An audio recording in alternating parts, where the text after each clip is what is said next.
الحمد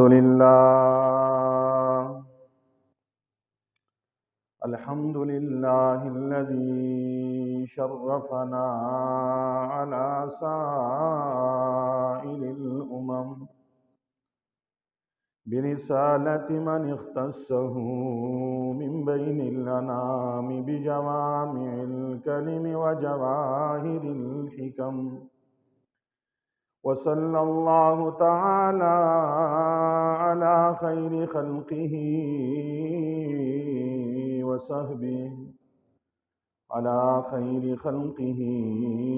وصحبه وبارك وسلم ما نطق اللسان بمدحه ونسخ القلم. أما بعد فأعوذ بالله من الشيطان الرجيم. بسم الله الرحمن الرحيم. وعباد الرحمن الذين يمشون على الأرض هونا وإذا خاطبهم الجاهلون قالوا سلاما. وقال النبي صلى الله عليه وسلم: من تواضع لله رفعه الله، أو كما قال عليه الصلاة والسلام: إن الله وملائكته يصلون على النبي يا أيها الذين آمنوا صلوا عليه وسلموا تسليما. اللهم صل على سيدنا ومولانا محمد وعلى آل سيدنا ومولانا محمد كما صليت على سيدنا إبراهيم وعلى آل سيدنا إبراهيم إنك حميد مجيد. اللهم بارك على سيدنا ومولانا محمد وعلى آل سيدنا ومولانا محمد كما باركت على سيدنا إبراهيم وعلى آل سيدنا إبراهيم إنك حميد مجيد. رب اشرح لي صدري ويسر لي أمري واحلل عقدة من لساني. سبحانك لا علم لنا إلا ما علمتنا إنك أنت العليم الحكيم. گرامی قدر سامعین، معزز بزرگوں، دوستوں، نوجوان ساتھیوں، جہاں تک میری آواز جا رہی ہے، میری آواز سماعت فرمانے والی مسلمان ماؤں، بہنوں، بیٹیوں، السلام علیکم ورحمۃ اللہ وبرکاتہ۔ آج کی جمعے کی اس نشست میں جس موضوعی سخن پہ لب کشائی کرنے کا ارادہ ہے وہ ہے تواضع کی برکات اور تکبر کے نتائج۔ اللہ جل شانہ سے دعا گو ہوں کہ رب لم یزل مجھے شرح صدر کے ساتھ قرآن و سنت کی روشنی میں اس عنوان پہ معروضات پیش کرنے کی توفیق عطا فرمائے اور ہم سب کو سمجھنے اور عمل کرنے کی توفیق عطا فرمائے۔ گزشتہ جمعۃ المبارک کی نشست میں نے آپ حضرات کے سامنے یہ بات عرض کی تھی کہ اللہ جل شانہ نے انسان کو دو چیزوں سے بنایا ہے، ایک اس کا ظاہر ہے اور ایک اس کا باطن ہے، ایک اس کا جسم ہے اور دوسری اس کی روح ہے۔ جیسے ظاہر کو کچھ بیماریاں لاحق ہوتی ہیں اور ان بیماریوں کے علاج معالجے کے لیے ہم ڈاکٹروں اور حکیموں کی طرف رجوع کرتے ہیں، اسی طریقے سے ہمارے باطن اور ہمارے دل کو چند بیماریاں لاحق ہوتی ہیں۔ ان بیماریوں میں سے ایک بڑی بیماری تکبر کی بیماری ہے، جسے ام الامراض کہتے ہیں، تمام روحانی بیماریوں کی ماں کہتے ہیں، تمام شرور، فتنوں اور مفاسد کی جڑ کہتے ہیں۔ اس لیے جیسے ہم اپنی ظاہری بیماریوں کا علاج معالجہ کرتے ہیں، اس کے لیے فکر مند ہوتے ہیں، اس سے کہیں زیادہ ہمیں اپنے باطن کی اصلاح، اپنے دل کی بیماریوں کے علاج معالجے کی فکر کرنی چاہیے، کیونکہ اگر ہمارا ظاہر بیمار ہوگا، ہمارے گردے میں تکلیف ہوگی، ہمیں یرقان کی بیماری لاحق ہوگی، ہمیں کینسر اگر لگ جائے اللہ نہ کرے، تو ان بیماریوں کے نتیجے میں زیادہ سے زیادہ یہ ہوگا کہ ہمارا انتقال ہو جائے گا، ہم مر جائیں گے، اور ویسے بھی ایک نہ ایک دن مرنا ہے۔ تو ظاہری بیماریوں کے نتیجے میں زیادہ سے زیادہ ہم قبر پہنچ جائیں گے، لیکن اگر باطنی بیماریوں کی علاج کیے بغیر، باطنی بیماریوں کی اصلاح کیے بغیر، اپنے دل کو بدلے بغیر ان روحانی بیماریوں میں گرفتار ہو کر اگر ہم مر گئے تو سیدھا جہنم جائیں گے۔ اس لیے آج کا المیہ یہ ہے کہ اگر ہمارے سر پہ درد آ جاتا ہے، ہمارا بلڈ پریشر لو ہو جاتا ہے یا ہائی ہو جاتا ہے، شوگر لو یا ہائی ہو جاتا ہے، تو ہمیں جان کے لالے پڑ جاتے ہیں، ہم باگم باگا فوراً ہسپتال کی طرف دوڑتے ہیں، اچھے سے اچھے ڈاکٹر کا انتخاب کرتے ہیں، اسپیشلسٹ ڈاکٹر سے مشورے لیتے ہیں کہ جی میری بیماری کس پوزیشن میں ہے، مجھے کون سی چیزوں سے پرہیز کرنی ہے، کون سی چیزوں کا استعمال کرنا ہے۔ تو ہم اپنی ظاہری بیماریوں کے حوالے سے بڑے چوکنے رہتے ہیں، بڑے فکر مند رہتے ہیں، لیکن ہمارے باطن میں جو بیماریاں لگی ہوئی ہوتی ہیں، جو کینسر سے زیادہ خطرناک، جو یرقان سے زیادہ خطرناک، جو شوگر اور بلڈ پریشر سے زیادہ خطرناک، جو ظاہری بیماریوں سے کروڑ درجے زیادہ خطرناک ہیں، ان میں آج 99% لوگ گرفتار ہیں۔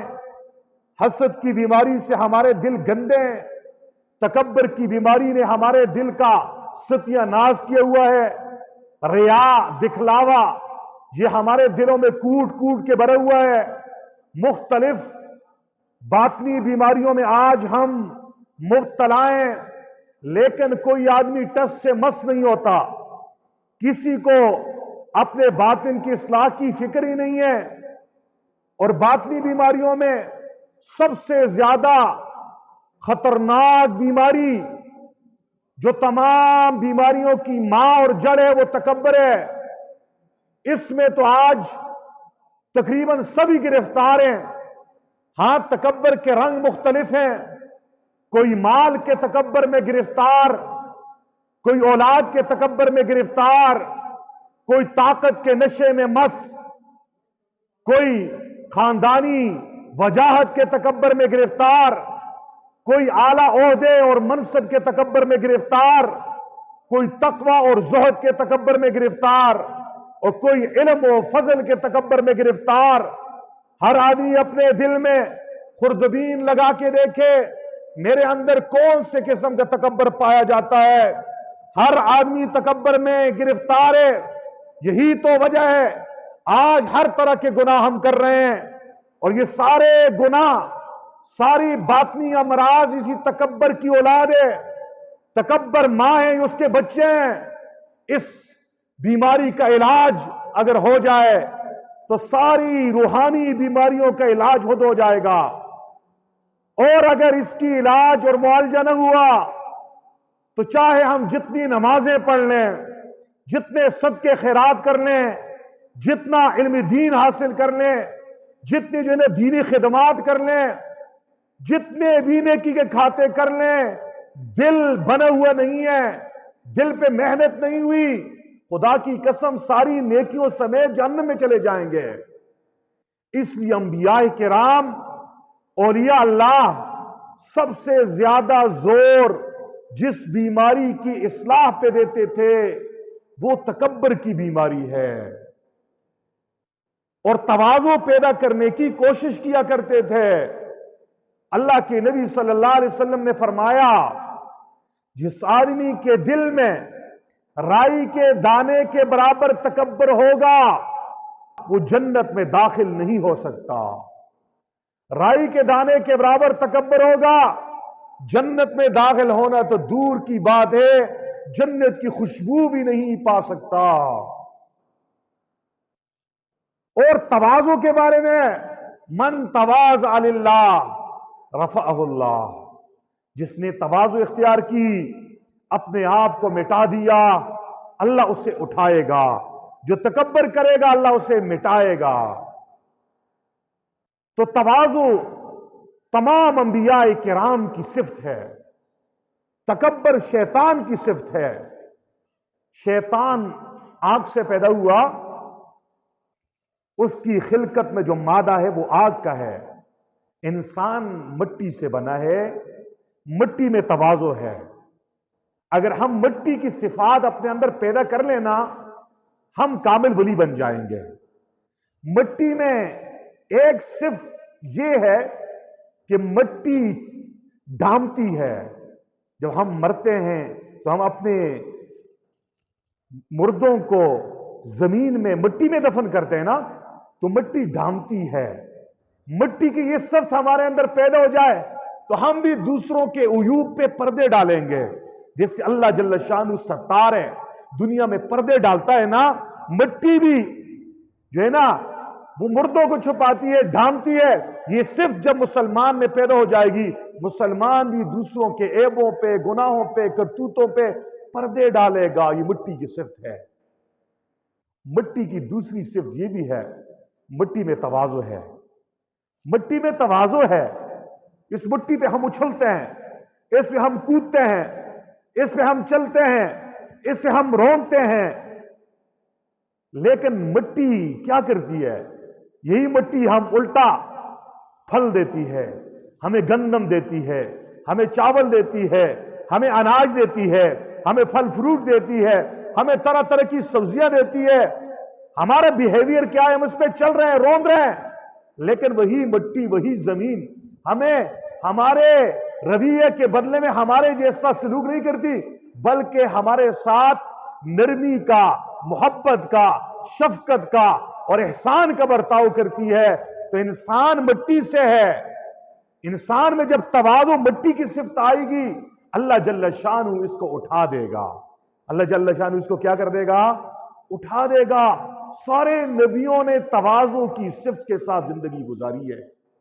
میرے اور آپ کے محبوب پیغمبر جناب نبی کریم صلی اللہ علیہ وسلم بڑے متواضع تھے، منکسر المزاج طبیعت کے مالک تھے۔ اتنی تواضع اختیار کرتے تھے کہ جب کوئی آدمی حضور نبی کریم صلی اللہ علیہ وسلم کے ساتھ ملتا، مصافحہ کرتا، سلام کرتا، تو حضور نبی کریم صلی اللہ علیہ وسلم اپنا ہاتھ نہیں کھینچتے تھے جب تک دوسرا آدمی اپنا ہاتھ نہ کھینچتا تھا۔ یہ حضور کی تواضع تھی، حضور کی۔ اور جب کسی سے ملاقات کرتے تو حضور اپنا چہرہ رخ نہیں پھیرتے تھے جب تک دوسرا آدمی اپنا رخ اور چہرہ نہ پھیرتا۔ یہ حضور کی تواضع ہے۔ اور جب حضور کسی مجلس میں جا کے جلوہ افروز ہوتے تو نمایاں حیثیت سے اور اپنے لیے خاص اونچی نشست میں نہیں بیٹھتے تھے، بلکہ اپنے ساتھیوں میں گل مل کے ایک جگہ پہ ابدیت کی صفت کے ساتھ، تواضع کے ساتھ، شکستگی کے ساتھ، منکسر المزاجی کے ساتھ حضور ساتھیوں میں گل مل جایا کرتے تھے. نووارد اگر باہر سے آتے انہیں پہچاننے میں مشکل ہو جاتا آقا کون ہے اور غلام کون ہے، استاد کون ہے اور شاگرد کون ہے، مربی کون ہے اور اس کے ماننے والے مرید کون ہے. یہ حضور تواضع کی صفت کے ساتھ زندگی گزارتے تھے. یہاں تک کہ جب ہجرت ہو رہی تھی رسول کریم صلی اللہ علیہ وسلم اور ابوبکر ساتھ ہیں، جب حضور مدینہ منورہ پہنچتے ہیں تو لوگوں نے ابوبکر کو حضور سمجھا اور حضور کو ابوبکر سمجھا.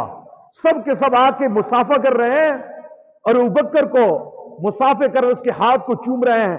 استقبال کے لیے ابوبکر کھڑے ہیں اور سب سے سلام کر رہے ہیں.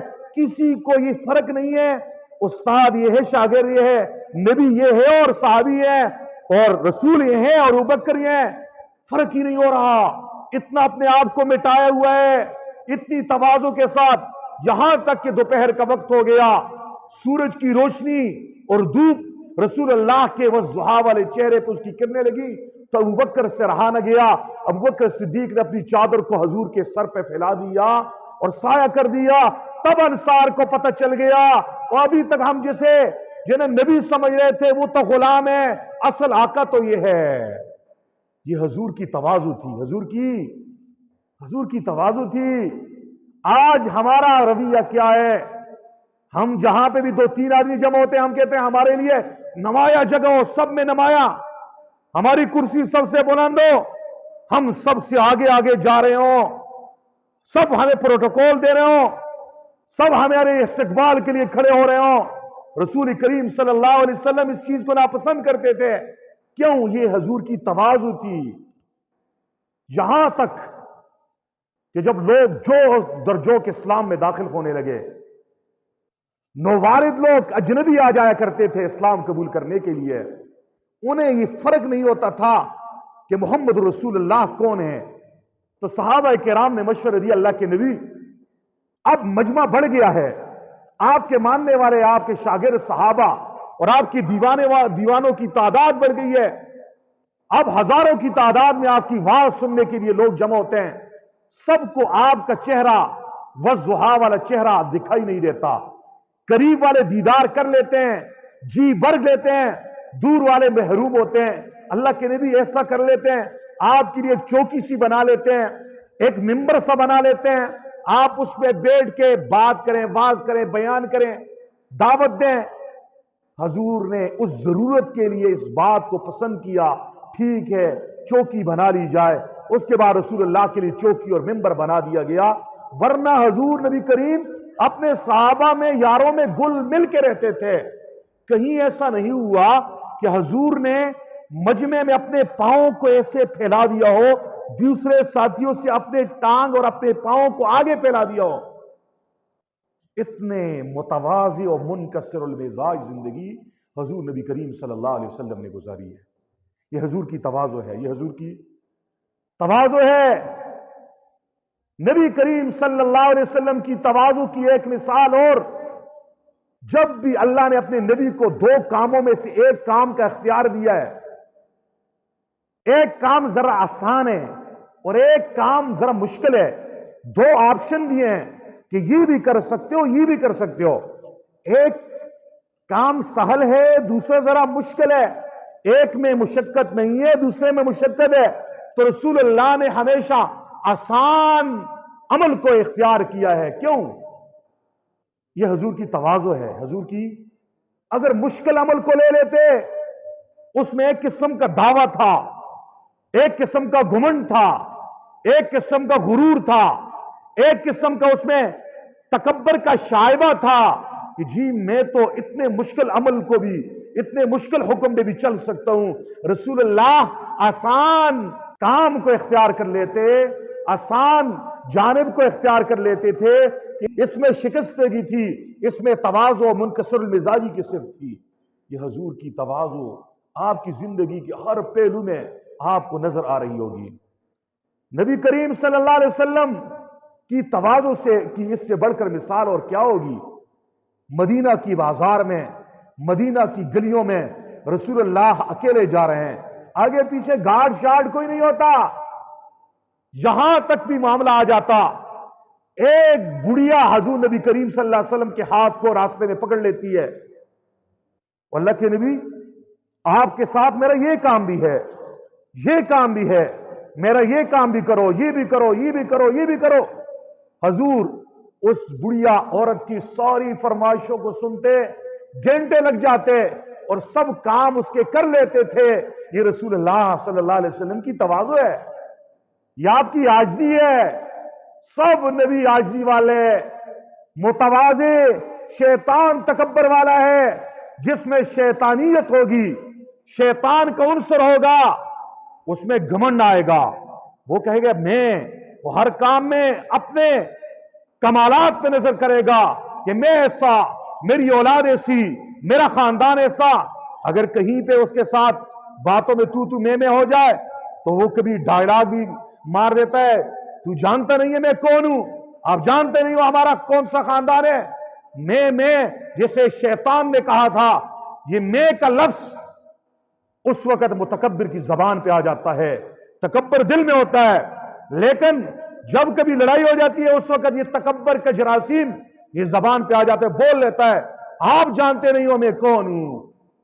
نبی پاک صلی اللہ علیہ وسلم اور آپ کے صحابہ عاجزی کے ساتھ زندگی گزارنے والے تھے۔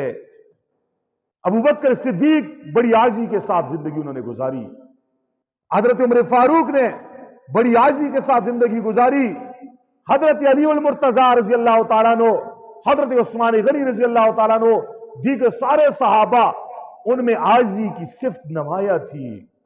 ایک آدمی مدینہ الرسول میں آتا ہے، حضرت علی سے ملاقات ہوتی ہے، حضرت علی سے پوچھتے ہیں آپ کون ہو؟ حضرت علی المرتضیٰ رضی اللہ تعالیٰ عنہ کی عاجزی کو دیکھیے، علم کا سمندر ہے، حضور کا داماد ہے، حضور کا چچزاد بھائی ہے، خاتون جنت کا شور ہے، حسنین کریمین کا والد گرامی ہے، صحابہ کرام میں سب سے بڑے قاضی ہیں۔ وہ کیا کہہ رہے ہیں؟ وہ یہ نہیں کہہ رہے کہ میں حضور کا داماد ہوں، حضور کا چچزاد بھائی ہوں، جنت کے شہزادوں کا والد ہوں، مدینہ منورہ کا سب سے بڑا قاضی ہوں، بہت بڑا عالم ہوں۔ وہ کیا کہہ رہے ہیں؟ وہ کہتے ہیں میں مسلمانوں کا ایک آدمی عام فرد ہوں، میں مدینہ میں رہنے والے مسلمانوں میں سے ایک عام آدمی ہوں۔ اس نوارد کو یہ علم نہیں ہو رہا، یہ علی المرتضیٰ شیر خدا ہے۔ یہ حضرت علی المرتضیٰ رضی اللہ تعالیٰ عنہ کی عاجزی اور انکساری تھی۔ جس میں ایمان ہوگا اس میں عاجزی ہوگی، جس میں منافقت ہوگی اس میں تکبر ہوگا۔ ایمان اور تکبر ایک ساتھ جمع نہیں ہو سکتے۔ جس دل میں تکبر ہوگا اس میں ایمان نہیں ہوگا، جس دل میں ایمان ہوگا اس میں تکبر نہیں ہوگا۔ منافقت اور تکبر جمع ہو سکتے ہیں، ایمان اور تکبر نہیں جمع ہو سکتے ایک دل میں۔ نبی سب سے بڑے ایمان والے ہوتے ہیں، ان کے شاگرد، ان کے صحابہ سب سے بڑے ایماندار ہوتے ہیں، اسی ان کے دل آئینے کی طرح صاف ہوتے ہیں، ان میں تکبر نہیں ہوتا، حسد نہیں ہوتا، کینہ نہیں ہوتا، بغض نہیں ہوتا، ریا نہیں ہوتی۔ وہ ہر کام اللہ کی رضا کے لیے کرتے ہیں، ان کے دل اللہ کی محبت سے معمور ہوتے ہیں۔ لیکن جو حضور نبی کریم کے زمانے سے بہت ہوتا رہا، ہمارے اندر طرح طرح کی روحانی بیماریاں پیدا ہونے لگی۔ ان بیماریوں میں سے جو بیماری سب سے خطرناک اور سب سے زیادہ ہے، اور آج ہر آدمی اس میں گرفتار ہے، پڑھے لکھے بھی ہیں، ان پڑھ بھی ہیں، دیندار بھی ہیں، بے دین وہ بھی ہیں، تکبر کے رنگ مختلف ہیں، شیطان سب سے زیادہ اس میں گرفتار کرتا ہے۔ گزشتہ جمعے میں نے کہا تھا کسی کے پاس مال ہے تو مال پہ تکبر کر جاتا ہے، مال نہیں ہے تو غریب آدمی کس پہ کرے گا؟ وہ کبھی اپنی نیکی پہ تکبر کر لیتا ہے، میں تو بڑا نمازی ہوں، بڑا پرہیزگار ہوں، مولوی صاحب کے پاس دولت نہیں ہے، عہدہ نہیں ہے، وزارت نہیں ہے، اس کے پاس کوئی منصب نہیں ہے، وہ تکبر کبھی اپنے علم پہ کر لیتا ہے۔ میرا جیسا عالم کون ہے؟ میرا جیسا مقرر کون ہے؟ تبلیغی جماعت والے بعض اوقات شیطان ان کے دل میں یہ تکبر ڈال لیتا ہے جی فلاں نے تو ایک سروزہ بھی نہیں لگایا، اس کا تو کلمہ ہی ٹھیک نہیں ہے، میں نے تو چلے لگا دیے، میں نے 4 مہینے لگا دیے، میں نے سال لگا دیا، میرے بیرونی اسفار ہیں۔ شیطان اس راستے سے دین کے لبادے میں اسے دینداری کا انجیکشن لگوا کر اس کے اندر تکبر کا یہ زہر جو ہے نا وہ ڈال دیتا ہے اور اس کی ساری نیکیوں کو آگ لگا دیتا ہے۔ خدا کی قسم آپ کے علم میں نہیں ہے یہ تکبر کتنی خطرناک بیماری ہے۔ بڑے بڑے اولیاء اللہ کو، بڑے بڑے علماء کرام کو، جن کے ماننے والے اپنے وقت کے غوث قطب اور ابدال ہوا کرتے تھے، انہیں بھی تکبر نے بلندیوں سے اٹھا کر ذلت میں گرا دیا ہے۔ شیخ ابو عبداللہ اندلسی رحمت اللہ علیہ ایک بزرگ گزرے ہیں، اتنے بڑے ولی اللہ تھے کہ ان کے مریدوں میں سے ایک مرید کا نام جنید بغدادی ہے، دوسرے مرید کا نام شیخ شبلی ہے۔ اتنے بڑے ولی اللہ کہ اس کے 12,000 مرید تھے، ہر وقت اللہ اللہ کی ضربیں لگانے والے، ہر وقت دعوت و تبلیغ کا کام کرنے والے، ہر وقت قرآن کریم پڑھانے والے، ہر وقت حدیث کا درس دینے والے، حج کرنے والے، تہجد پڑھنے والے، اشراق و ابین پڑھنے والے، اللہ کے ولی تھے، لیکن امتحان میں پھنس گئے، اپنی نیکی پہ ذرا غرور کر لیا۔ اللہ پھر دکھاتا ہے کوئی نیک ہے تو اپنی بس سے نہیں ہے، کوئی گناہگار ہے تو اسے حقیر کیوں سمجھ رہا ہے؟ نیکی کی توفیق دینے والا بھی اللہ ہے، گناہوں سے بچانے والا بھی اللہ ہے۔ لا حول ولا قوت الا باللہ۔ گناہوں سے ہم نہیں بچ سکتے، نیکی پہ نہیں چل سکتے مگر اللہ کی توفیق سے۔ شیخ ابو عبداللہ اندلسی رحمت اللہ علیہ کے دل میں ایک موقع پر اپنی جو ہے دینداری کا خیال آ گیا، تکبر ہو گیا، دل میں دوسروں کی حقارت کا جذبہ آ گیا، اللہ نے ولایت کا تاج اس کے سر سے لے لیا۔ کیا ہو گیا؟ سفر کر رہے ہیں، 12,000 مرید ہیں، ہزاروں شاگردوں کا مجمع ہے، سفر میں نکلے ہوئے ہیں، دین کے لیے محنت کی سفر کے لیے نکلے ہوئے ہیں، حج اور عمرے کے سفر کے لیے نکلے ہوئے ہیں، اللہ اللہ کرنے کے لیے نکلے ہوئے ہیں، لوگوں کو اللہ سے جوڑنے کے لیے نکلے ہوئے ہیں، راستے میں جا رہے ہیں، سفر کر رہے ہیں، نماز کا وقت آ گیا، ساتھیوں سے کہنے لگے پانی ڈھونڈو، پانی تلاش کیا گیا، پانی ملا نہیں۔